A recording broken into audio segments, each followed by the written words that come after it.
নতুন সংসদ ঘিরে সাধারণ নাগরিকদের প্রত্যাশা অনেক। আইনের শাসন নিশ্চিতের পাশাপাশি দ্রব্যমূল্য নিয়ন্ত্রণ, কর্মসংস্থান সৃষ্টি এবং দুর্নীতি হ্রাসের মতো বিষয়গুলোকে গুরুত্ব দেবে সরকার। এমন আশা তাদের।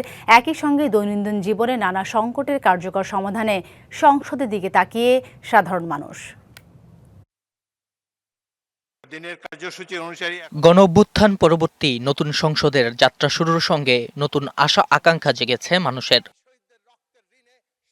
প্রাণবন্ত সংসদে শুধু উত্তপ্ত বাক্য বিনিময় নয়, বরং আইনের শাসন নিশ্চিত হবে বলে প্রত্যাশা সাধারণ মানুষের। বাংলাদেশের আইনের শাসন নিশ্চয়তার জন্য অবশ্যই পার্লামেন্টকে একটা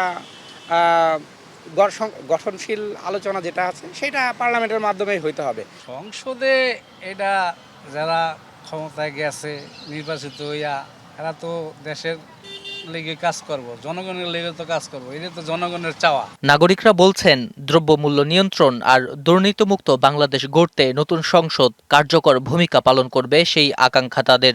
সব জিনিসের দামটা একটু কমাক, আমরা খায়া পড়ে যাইতে পারি, চলতে পারি ভালো। এবার নগদে পাচ্ছেন হেলিকপ্টার অফার, তাই কেনাকাটার পেমেন্ট নগদে করুন আর বুঝে নিন ২০০০ টাকারও বেশি ক্যাশব্যাক সহ হেলিকপ্টার রাইড। পেমেন্ট শুরু করুন আজই।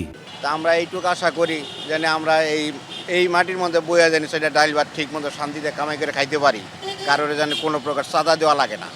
বর্তমান সরকারকে মাথায় রাখতে হবে যে দুর্নীতিটাকে যাতে একবারে জিরোতে নিয়ে আসা যায়। বেকারত্ব সমস্যা নিয়ে চিন্তিত তরুণ সমাজ চায় আত্মকর্মসংস্থানের ক্ষেত্র, পাশাপাশি স্বাস্থ্য শিক্ষা খাতকে আরো এগিয়ে নেবে সরকার, সেটাও প্রত্যাশা। যাতে দেশে কর্মসংস্থানের ব্যাপক সুযোগ সৃষ্টি করা হয় এবং দেশে যাতে বেকারত্বের হার কমতে থাকে।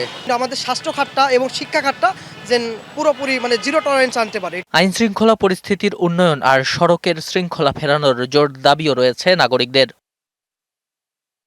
ত্রয়োদশ জাতীয় সংসদ নিয়ে নাগরিকদের প্রত্যাশা আর প্রাপ্তির ব্যবধান কতটা কমে, সেটাই এখন দেখার বিষয়। নাজমুল হুদা, ডিবিসি নিউজ, ঢাকা।